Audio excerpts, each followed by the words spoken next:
وہ جولائی کی ایک تپتی ہوئی دوپہر تھی۔ دھوپ کی حدت اس قدر تھی کہ روزے محشر کا گماں ہو رہا تھا۔ پسینے میں شرابور اجسام پر لباس چپک رہے تھے۔ تحت نظر کوئی بھی سایہ دار و ثمر بار درخت نہیں تھا، گویا ایک دشت بیکراں تھا۔ تیز و تند اور سلگتی ہوئی ہواؤں نے حبس میں اضافہ کر دیا تھا۔ گرمی کے اس موسم میں ایک ایسا دلدوز وویلا تھا جو ایک لمحے کے لیے فٹ پاتھ کے گرم پتھروں پر کسی توپ کے گولے کی طرح باری صدائے باز گشت میں دب چکا تھا، یا پھر دوبارہ سڑکوں پر بلند ہوتا ہوا کشادہ اور گدلے دھارے کی شکل میں سمندر کی طرف بہہ چکا تھا۔ سارا ہی شہر کسی دلہن کے ضرب بر خوبصورت کڑے ہوئے رنگا رنگ چمکدار لبادے کی مانند نظارہ پیش کر رہا تھا۔ تپتی ہوئی ماحول میں ایک ایسی آواز سنائی دی جیسے کہیں قیامت کا نکارہ بج اٹھا ہو۔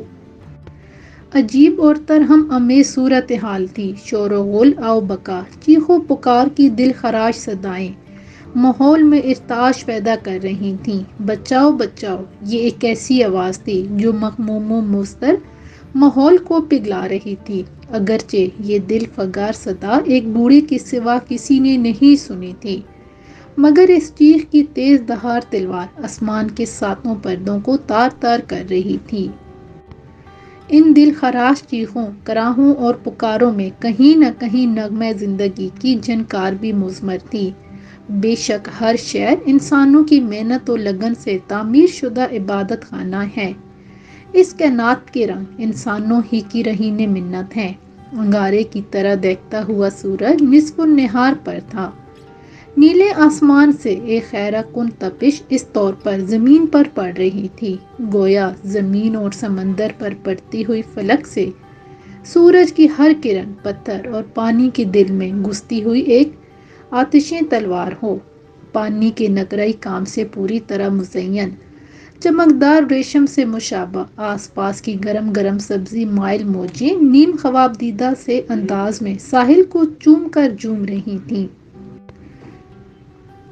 ایسا محسوس ہوتا تھا جیسے پانی، زندگی اور مسرت کے سرچشمے دھیرے دھیرے اپنا نرم و ملائم گیت گا رہے ہوں۔ گرد آلود پسینے میں شرابور لوگوں کے گروہ اونچی اور مسرور آوازوں میں باتیں کرتے ہوئے اپنے دوپہر کے کھانے کے لیے دوڑے چلے جا رہے تھے۔ اکثر ساحل کی جانب رواں دواں اپنے میلے کپڑوں کو جسم سے جدا کرتے ہوئے سمندر میں غوطہ زن ہوتے جا رہے تھے۔ کیا ہی پرکشش منظر تھا۔ جب وہ پانی میں کودتے تھے تو ان کے اجسام مضحکہ خیز حد تک چھوٹے چھوٹے معلوم ہوتے تھے، جیسے کسی کے ہاتھ میں شراب کے بڑے ٹھنڈے پیالے کے گرد سیاہی مائل نمایاں دبے ہوں۔ پانی کی ریشمی چپ چپ، بچوں کے بلند و اہم آنگ کیکے اور بہت سے لوگوں کے پاؤں سے اچھلے ہوئے پانی کی کوس و قزاں کے رنگوں کی پھوار، یہ سب چیزیں سورج کی جانب اس کے حضور میں ایک شوخ و شداب قربانی کی طرح رواں دواں تھیں۔ سڑک کے کنارے ایک بلند و بالا فلک کو چھوتی عمارت کے سائے میں کھدائی کرنے والوں چاروں نوجوان مزدور، جن کی عمریں تقریباً 23 سال کی لگتیں، ان پتھروں ہی کی طرح مٹیالے، سوکھے اور مضبوط تھے جن پر وہ بیٹھے کھانا کھانے کی تیاری کر رہے تھے۔ وہیں پر گرد کی موٹی تہوں سے ڈھکا ہوا سفید بالوں والا ایک عمر رسیدہ شخص بھی موجود تھا، جس کی عمر 50 سال کے لگ بھگ تھی۔ وہ سامنے بیٹھا اپنی تیز اور چوکس آنکھیں ایک موٹی سی ڈبل روٹی نما روٹی پر جمائے اسے بسط احتیاط کاٹ رہا تھا۔ بوڑھا لال رنگ کی ٹوپی پہنے ہوئے جس کا پھندنا اس کی آنکھوں پر گر رہا تھا، وقفے وقفے سے وہ اپنے بڑے سے سر کو ایک جھٹکا دیتا تو اس کی لمبی طوطے جیسی ناک کے نتنے پھٹکنے لگتے تھے۔ اس کے پاس ہی گرم دھوپ سے تپتے ہوئے پتھروں پر ایک سیاہ بالوں والا نوجوان ٹانگیں پسارے بیٹھا تھا۔ نوجوان کائلی سے آنکھیں چپکا دیتا، کبھی کھولتا، جیسے کوئی دھن گنگنا رہا ہو، جیسے نیند کے عالم میں ہو۔ باقی تین پختہ دیواروں سے ٹیک لگائے اونگ رہے تھے۔ اسی لمحے ایک لڑکا ہاتھ میں مشروب خاص کی بوتل اور دوسرے ہاتھ میں ایک چھوٹا سا گلاس لیے ان لوگوں کی طرف آیا تھا۔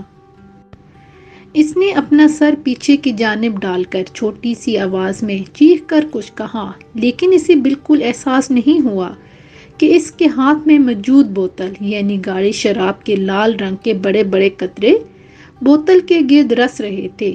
لیکن سامنے بیٹھا وہ بوڑھا یہ سب دیکھ رہا تھا۔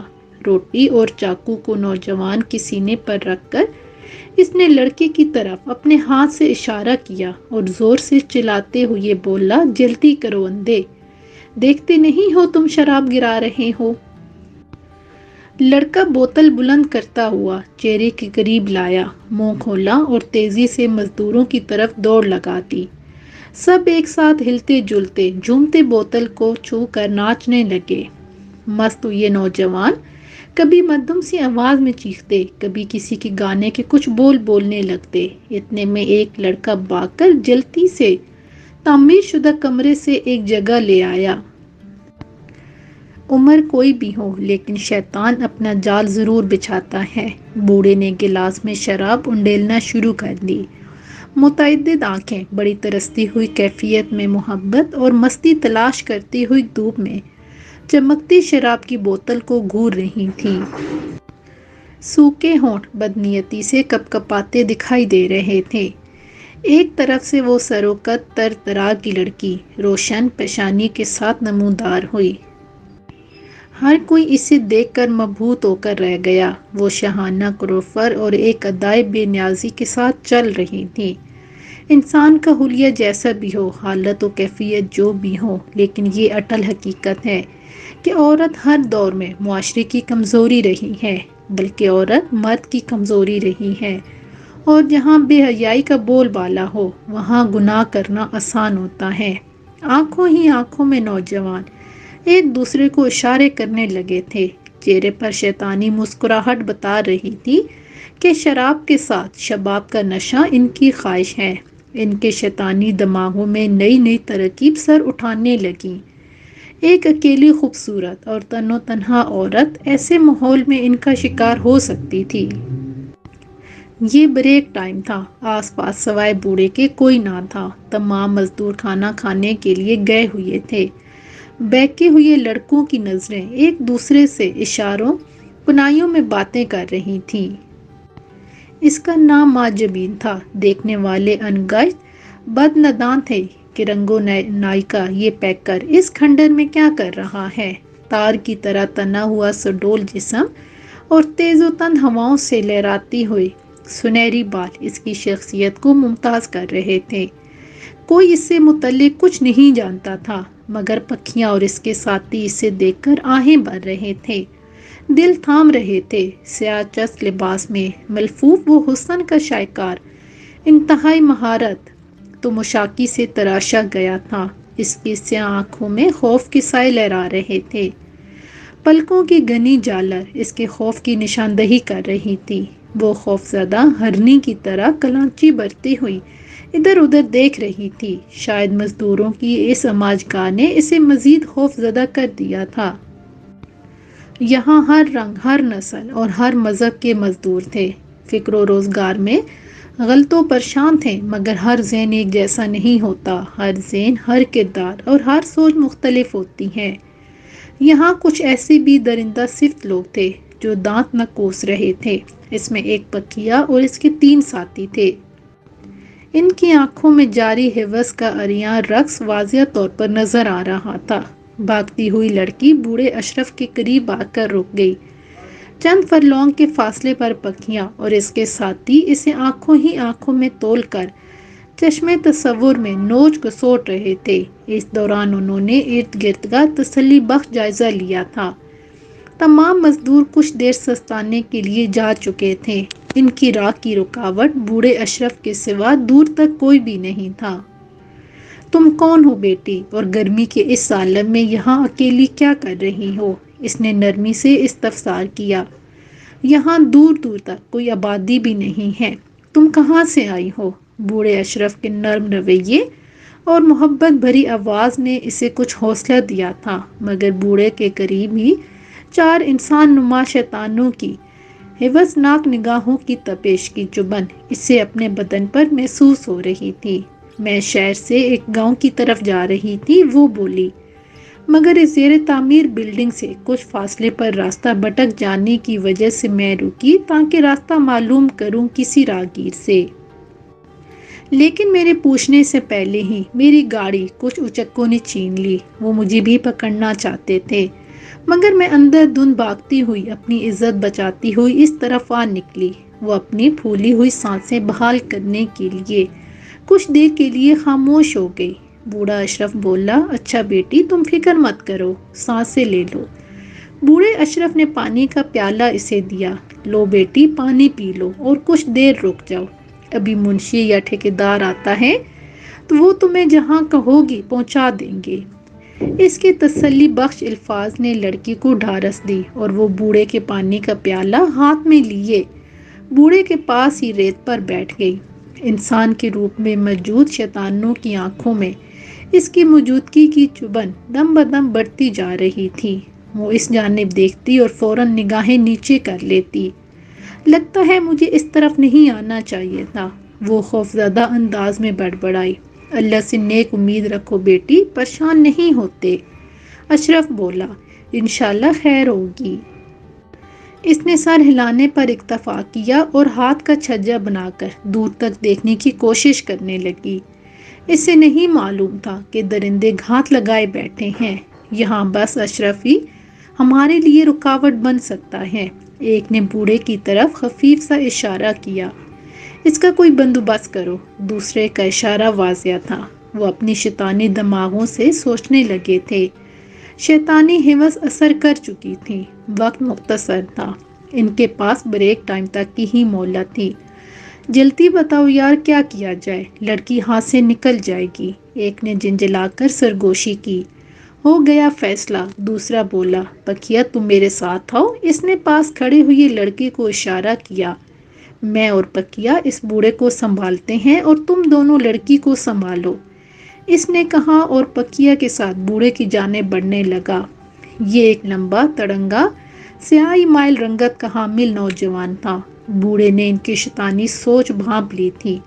وہ سمجھ گیا تھا کہ شیطان کے نمائندے مصروف عمل ہیں، لیکن اس سے پہلے کہ وہ کچھ کہتا یا کرتا، ان نوجوان مزدوروں میں سے دو نے اسے مضبوطی سے جا کر جکڑ لیا تھا۔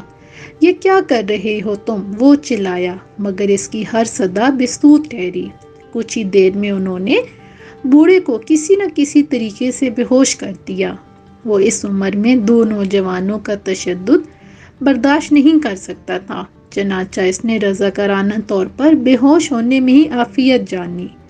ماجبین خوف سے تھر تھر کانپ رہی تھی۔ اس طرف آنا اس کا غلط فیصلہ تھا، اسے یقین ہو چکا ہے۔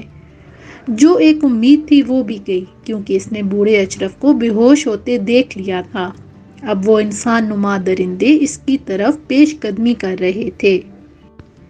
اس نے آن واحد میں فیصلہ کیا، ایک چست لگائی اور اندھا دھند بھاگتی ہوئی زیر تعمیر عمارت کے ان گنت کمروں کی بھول بھلیوں میں کھو گئی۔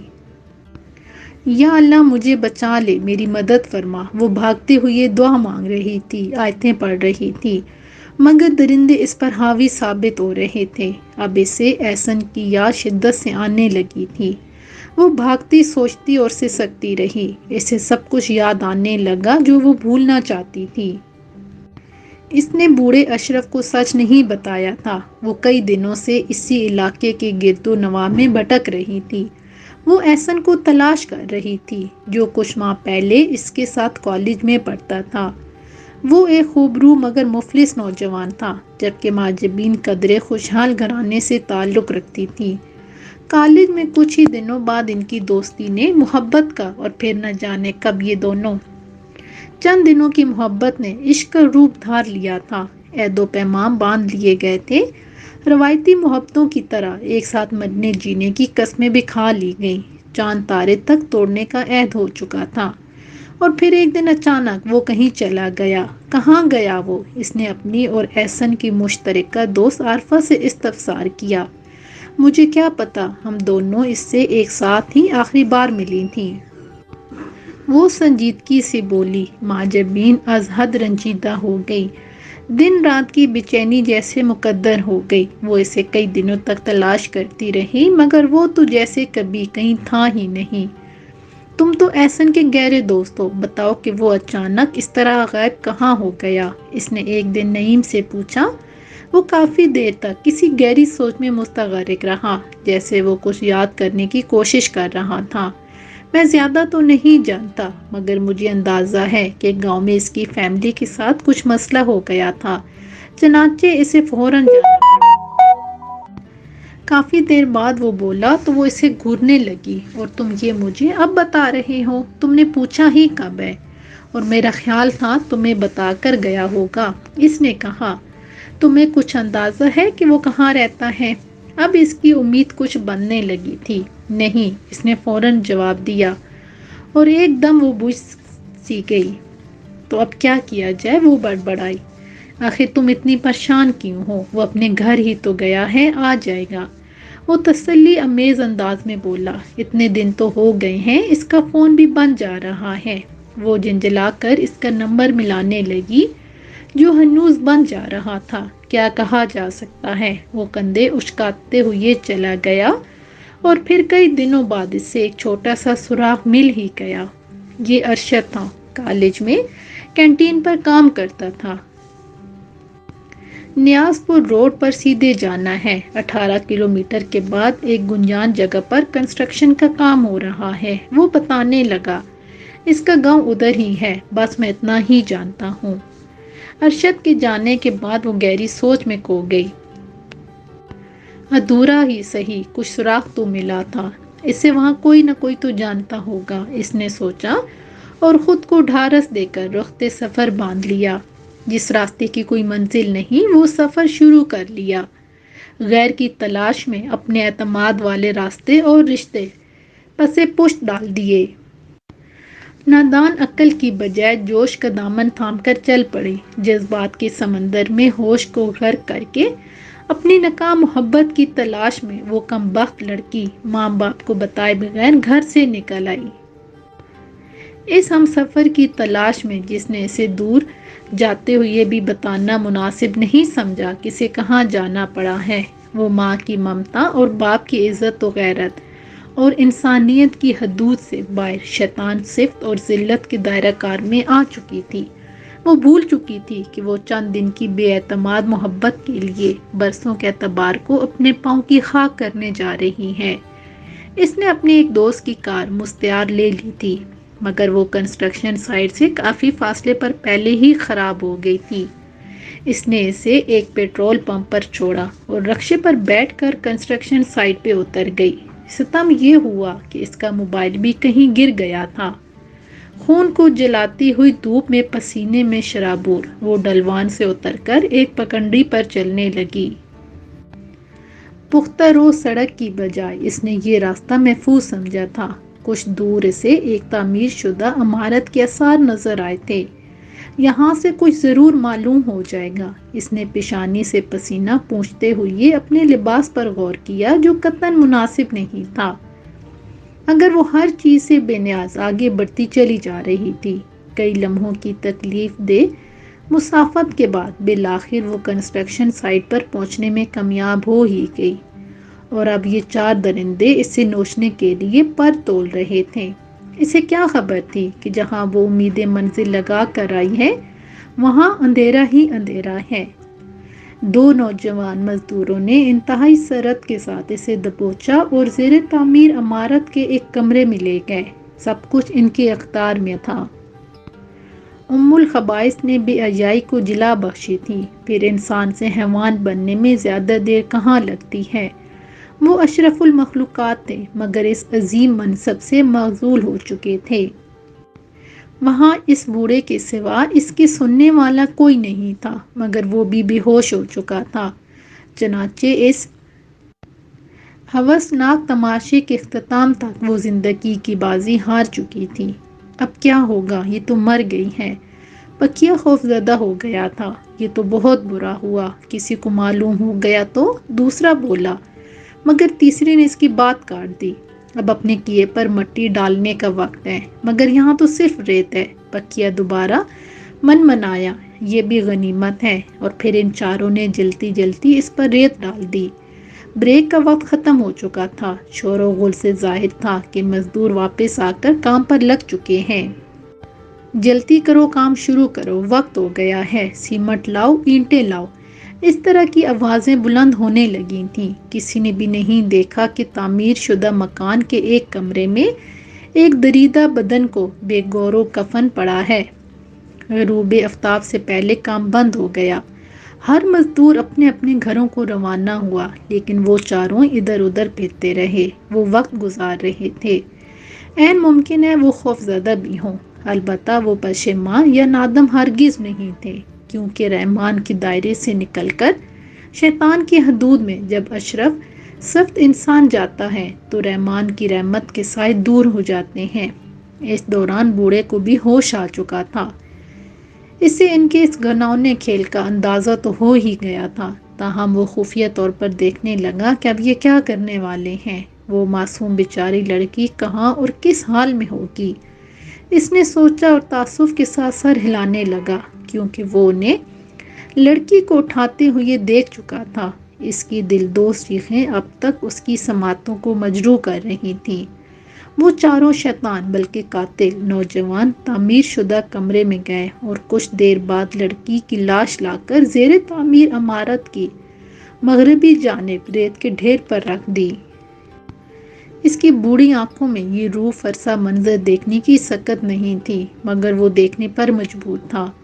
یہ تم نے کیا کر دیا ظالموں، وہ بڑبڑایا۔ اس کا ضمیر اسے مسلسل ملامت کر رہا تھا کہ وہ اس کے لیے کچھ بھی نہ کر پایا، حتیٰ کہ شور تک بھی نہ مچا سکا۔ مگر میرے یہاں سننے والا کون تھا؟ یہاں تو کوئی تھا ہی نہیں، اس نے خود کو تسلی دی، اور نوچے گھسوٹے ہوئے بے جان وجود کو دیکھتا ہوا وہاں سے چل پڑا۔ سورج غروب ہو چکا تھا، تمام مزدور اپنے اپنے گھروں کو جا چکے تھے۔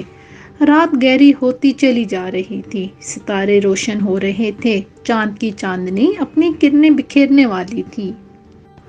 بدقسمت لڑکی بربریت و حیوانیت کا شکار ہو کر موت کی ہولناک وادی میں جا چکی تھی۔